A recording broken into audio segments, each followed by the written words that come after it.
الف کا مطلب بتایا کہ اس کے مطلب ہے الفت. اس کا مطلب کیا ہے؟ الفت. ایک ہوتا ہے محبت اور ایک ہے الفت. دونوں میں فرق ہے. بہت سارے لوگ الفت اور محبت کو ایک ہی سمجھتے ہیں کہ جس سے محبت ہوگی اسی سے الفت ہوگی. حالانکہ دونوں میں فرق ہے. محبت اس کو کہتے ہیں کہ آپ نے ہمیں پانی پلایا، ہم بھی آپ کو پانی پلائے. آپ نے ہمیں عزت دی، ہم بھی آپ کو عزت دیں. آپ نے ہمیں کھلایا، ہم بھی آپ کو کھلائیں. آپ نے احسان کیا، ہم بھی احسان کریں. آپ نے ہمارے ساتھ اچھا برتاؤ کیا، ہم بھی آپ کے ساتھ اچھا برتاؤ کریں. لیکن الفت اس کے برعکس ہے کہ اگر آپ کو کوئی گالی دے تو بھی آپ اس کے ساتھ اچھا برتاؤ کرو، بدلے میں گالی نہ دو. اگر کوئی آپ کے اوپر ظلم کرے تو بھی آپ برداشت کرو اور اس کو سہو اور اس کے ساتھ اچھے برتاؤ کرو، بہترین سلوک کرو. یہ الفت ہے. اور آگے کیا ہے؟ شعبان میں آگے کیا ہے؟ نون. جب یہ چاروں چیزیں آ جائیں گی تو نون کا مقصد یہ ہے کہ آپ کے خزانے میں، آپ کی خدمت میں، آپ کے حصے میں اللہ کے طرف سے نور و ہدایت نصیب ہوگا. یہ نور نور و ہدایت والی نون ہے. جب آپ شرافت والی زندگی جئیں گے اللہ آپ کا مقام بنا دے گا. آپ تجربہ کریں. آپ راستہ چل رہے ہیں اور کسی کو ڈانٹ دیں، وہ آپ کی عزت نہیں کرے گا. یہ الگ سی بات ہے کہ وہ آپ کے درد کے بارے کچھ نہ کہیں، لیکن آپ کسی کو پیار سے کہیں یہ کیوں کر رہے ہو، یہ غلط ہے، ایسا نہیں کرو، تو وہ آپ کی عزت کرنے لگ جائے گا کہ نہیں یہ چچا ہمارے صحیح ہے.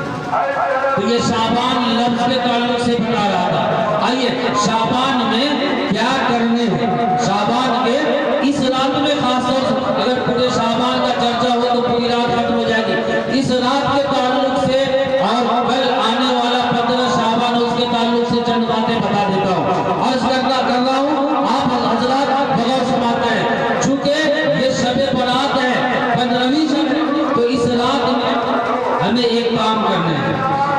ایک کام کرنا ہے. کیا کام کرنا ہے؟ عبادت کرنا ہے. کیا کرنا ہے بولے سارے لوگ؟ عبادت کرنا ہے. عبادت کیسی ہو؟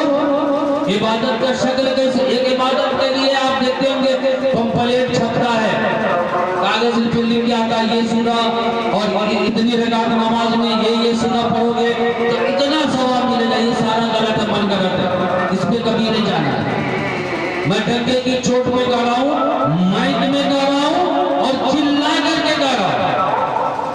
اس چکر میں نہیں جانا ہے کہ پمپلیٹ دیکھے اور اس پہ لکھا تھا کہ 2 رکعت نماز کی نیت کرو، سورہ فاتحہ پڑھو، پہلی رکعت میں سورہ تکاثر پڑھو اور دوسری رکعت میں سورہ اخلاص پڑھو، 1 حج کا ثواب مل جائے گا. کسی کو نے ٹھیکا لے رکھا دے دے گا آپ کو. حدیث قرآن میں کہیں ہے ہی نہیں، کہاں سے دے گا؟ علماء آپ کو وہی بتائیں گے جو حدیث اور قرآن سے ثابت ہو. باقی یہ فضول چیزوں میں نہیں پڑتا ہے. عبادت کرنی ہے. طریقہ یہ ہے کہ آپ پڑھے لکھے ہیں قرآن کریم پڑھیے. اگر آپ پڑھے لکھے نہیں ہیں تسبیحات پڑھیے، نماز پڑھیے، درود شریف کا اہتمام کریں. اللہ کے گھر میں بیٹھ کے ہو تو وہاں کریں، مسجد میں بیٹھ کے ہو تو وہاں کریں. لیکن ایک چیز کا خیال ہو کہ انفرادی طور پہ کریں. انفرادی پوچھتے ہیں، انفرادی سمجھ میں آ رہا ہے؟ اکیلے میں نماز پڑھ رہا ہوں، آپ قرآن پڑھ رہے ہیں، وہ تسبیح پڑھ رہے ہیں. گھر کے ایک کونے میں بیوی نماز میں مشغول ہے، بیٹی تلاوت کر رہی ہے، باپ تسبیحات پڑھ رہا ہے اور دادا بیچارہ ڈانٹ اٹھا ہے، کمر میں درد ہے تو بیٹھ کے سبحان اللہ پڑھ رہا ہے. سارے لوگ عبادت میں مشغول ہیں. مجموعی طور پر اکٹھا ہو کر کے کوئی عبادت آج کی رات ثابت نہیں. شب برات میں کوئی سی بھی عبادت مجموعی طور پہ کہ ایک آدمی امام ہوگا، باقی لوگ نفل پڑھیں گے، امام کے پیچھے امامت ہے ہی نہیں نفل میں، امام ہے ہی نہیں نفل میں. تو انفرادی طور پہ عبادت کرنی ہے. پہلی بات عبادت کیا؟ عبادت کا طریقہ یہی نہیں ہے کہ آپ نماز پڑھ لیے عبادت نہیں. قرآن پڑھنا عبادت، حدیث پڑھنا عبادت، دین کی بات سننا سنانا عبادت، اچھی بات بولنا اور سننا عبادت، لوگوں کے بارے میں برائی نہ سننا، غیبت نہ سننا، یہ سب برائی کے کام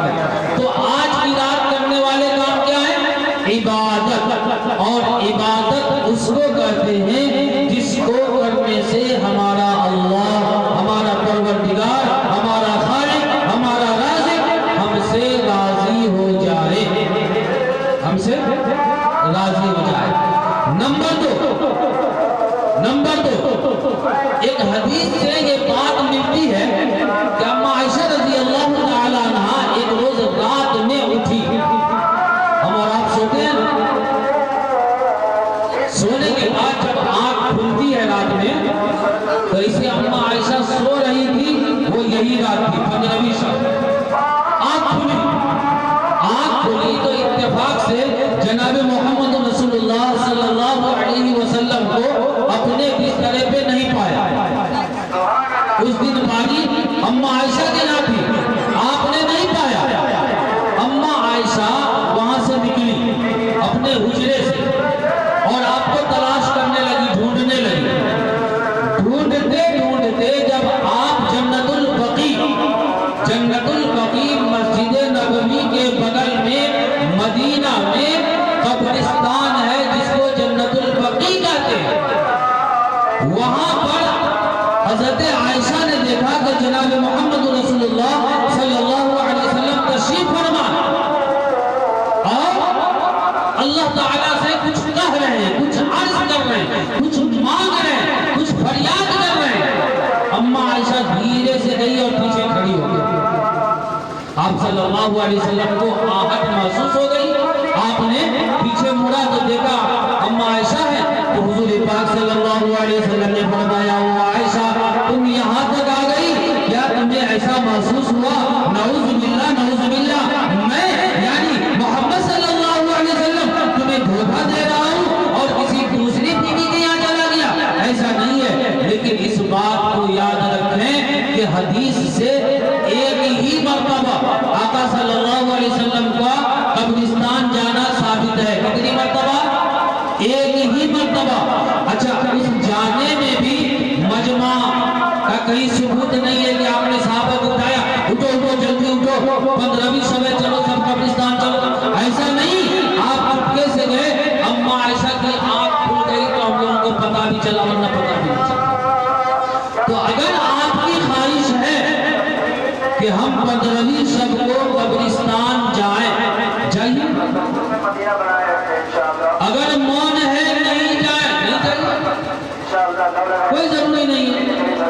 علماء کرام کی جماعت دونوں طرف مضبوط ہے اور دونوں کے پاس مضبوط دلائل ہے, لیکن اگر آپ جانا چاہتے ہیں تو جائیں, مجمع بنا کے نہ جائیں.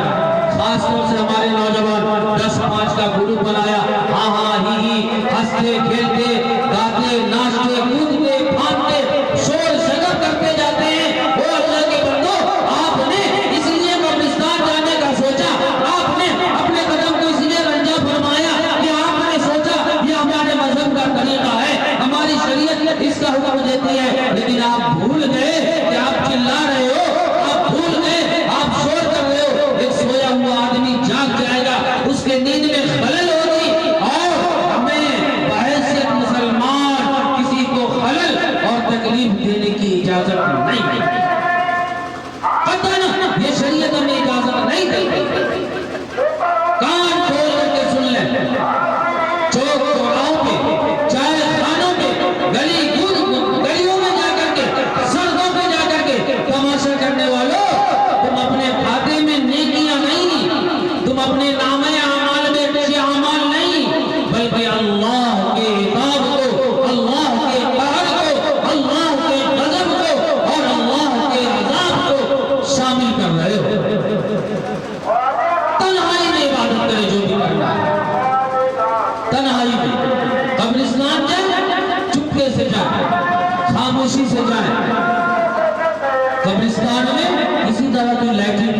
اللہ کے حکم کو ماننا.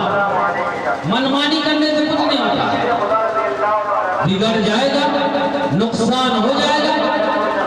میں گاڑی لے کے چلا، سامنے مکان ہے اور میں اس میں گاڑی ٹھوک رہا ہوں، ہمارا نقصان ہوگا کہ نہیں ہوگا؟